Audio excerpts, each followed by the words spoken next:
So first of all, I'd like to thank you for the newcomer in the area to ask you start from this structure. So not in the place, first of all, the comments about things going happening on my place. Beautiful location. Number two is it's a very enlightening first time in my life. I'm an old man. Um, First time I've gone and learned the depth of Quran. I very much appreciate it, and for coming here and giving your insight about it, and the Qira'ats were beautiful. Different concepts. Imams are used to recite sometimes one Qira'at during Ravi. We used to wonder why there is a dialect, different dialect, but today it's been clarified beautifully. I explained 8 years ago, you wasn't here then. That's It's a good reminder. It's a good reminder. Yes, it's beautiful. There's a lot of people who have, because I went on that day outside, and there were lots of youngsters. They were talking about why this dialect. I was also questioning the same. I think there's so much difference, although we go into YouTube and other things, will never come across. No accent for the Zahla thing. Lastly, and before the question, I want to also relate one of my stories, personal life story. I've done Hajj, I've done multiple umrahs. I used to live in, work in Saudi Arabia, 12 years in oil and gas, because my background is oil and gas and refineries. So we used to make ibadah, Ramadan, fasting, all this, and I was thinking that I'm a pious person, but then deviate from different timings.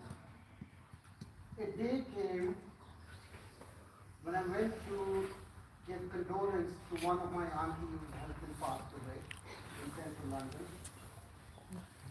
And she asked me a question that, what are you doing these days? She asked me just in a general chat. And I said, Auntie, I've started learning Quran. I've started understanding Quran by reading the translation of Quran. I'm making some effort. I'm taking some steps. And it's very important and imperative that when you take steps, Allah sends miracle and guidance. And it happens with me. Alhamdulillah. And on that day, my auntie, she asked me the question,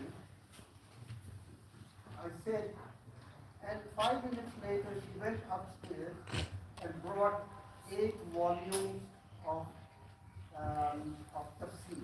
I said, my husband used to have 2 sets. One I am giving you as a gift. And go and, I brought those ones, kept in my cupboard. My wife asked me that a couple of days later, what are you doing with those? You've been given a gift. And I started reading. And from less than 4 months, from line to line, the whole tafsir, I did 3 months and 40 days. And then changed my life. What was the name of the tafsir? What was the name of it? It's a Hafiz, it's a Mufti Azam Pakistan. My language. My first language is Urdu. Yes. And beautifully written. And when I went inside, I never looked back of my life, basically. I started to practice. From few years back, I'm talking about few years back, the meaning of Islam, the meaning of... No, the religion started. So my question is, how people, of course, the change of life happens with that one, that Quran's understanding and tafsir, what you have emphasized.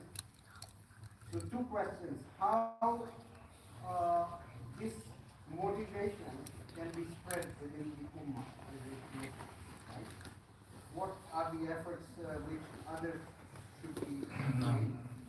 Second question, which is pertinent to the current situation, is that when we read Quran, Allah has sent help to Muslims at different times when these situations of war.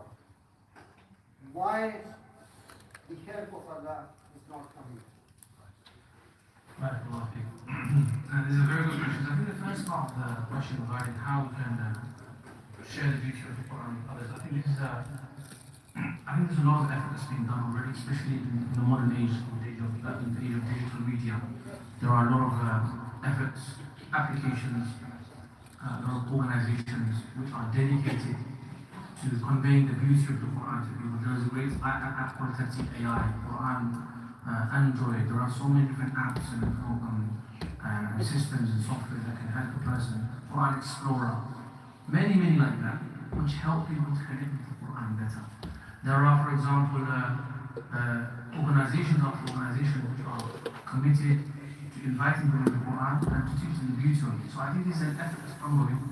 If a person is passionate about it, they should maybe try to find a way to support these people, how to be involved in their work of inviting others and sharing them the beauty of the Quran. Yes, as you noted, there's so much more to do because most Muslims, and of course even more the case with non-Muslims, they are still very much unaware of the beauty of the Quran and what it is and how we can understand, how we can really appreciate it. So this is an ongoing effort, inshallah, may Allah give you tawfiq. And regarding the second, which is the help of Allah, this requires a whole talk, and I'm sure others maybe were addressing this. But the truth is, Yaqi, the help of Allah is how it comes. We need to analyze. What does it mean the help of Allah comes? Does that make sense to you? We need to understand, what does the help of Allah look like? What does the help of Allah look like? In my message, in my talk, I made one indication at what the help of Allah looks like.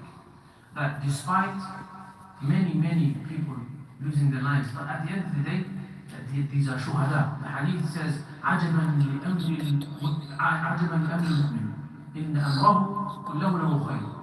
That amazing is the matter of the believer that every single part of his life is good for him. If harsh situation comes, difficulty comes, they are patient, as a scripture. And if good situation comes, and they are thankful, and that's also good.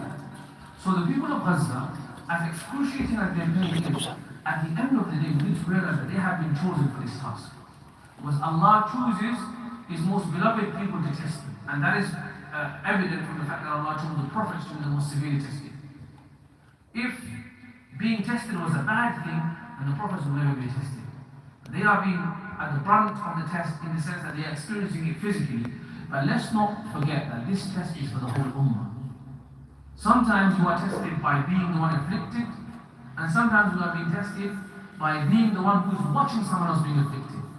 So they're not just being tested. In fact, we are being as tested as them to see what have I done, what have you done, what all of us have done in order to be there for them, to be the part of their body that they are.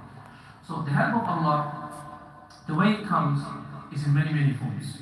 Of them is the fact that Allah uses a person's sacrifice to guide other people. A person's mujahadat and sacrifice to guide other people with them. And we've seen that how they are coming to Islam. Now, if you think of it even from a numerical perspective, right now they say that the bombing of Gaza is more than the bombing of Nagasaki and Hiroshima in terms of weight. The population of people in Gaza was about 2 million, mostly women and children. Now, brother, tell me, with everything destroyed in Gaza, me personally, I don't know the answer to this question yet. How are there still more than 1 million people surviving in children? It doesn't make any sense to me.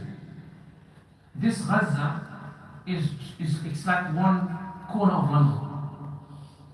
After all of this carpet bombing day and night for 2 years straight, and of course all the other years before, after the starvation, the famine, everything else, the ground force, the air force, the naval force, and yet, even though so many lives have been lost and we are in agony because of that, and yet, mass majority, most of them are still surviving. This, honestly, from my thinking, it is a sign of the Nasr. It has to be the help of Allah. It has to be the protection of Allah. It doesn't make any other sense. This is one of my contemplations, right? Another thing is that the help of Allah coming, it takes time. It takes time. So we've already seen, for example, the help of Allah comes in the fact that they are shuhada. They have been protected in the sense of the lives that are still alive. It's in huge numbers, which is a sign of Allah's existence. And furthermore, in terms of complete victory and complete nasr of Allah, this usually takes time. I'll give you one example to end with this, yeah? Once the Sahaba came to the Prophet ﷺ, and Khabbab al-Arab was being dragged across burning charcoal, his back was being peeled off, Sumayyah was being shahida, she was stabbed with a spear in her private part, and she was killed in this way. So the Sahaba came to the Prophet ﷺ, was reclining and leaning on the Kaaba and saying, Ya Rasulullah, are you not going to help us? Are you not going to make dua for us? So the Prophet ﷺ said, indeed there were from the people before you who were much more tested than you, which is that people will be dug into a pit inside the ground and will be burned alive, or put inside boiling oil until they were melted to pieces, or iron combs will be peeling their flesh off of their body until their bones show, or chopped up into 2 pieces and they were scattered in that way. And then carries on to say, indeed this matter of Allah's deen will become perfected and completed until every single person is able to give an example. But the point is, Nasr, the victory of Allah, comes with much sacrifice, with much difficulty. And I am confident, as you should be also, that at the time of Salahuddin Ayyubi, Al-Aqsa was in the control of the Crusaders for more than 80 years. I don't know if you know this. Aqsa was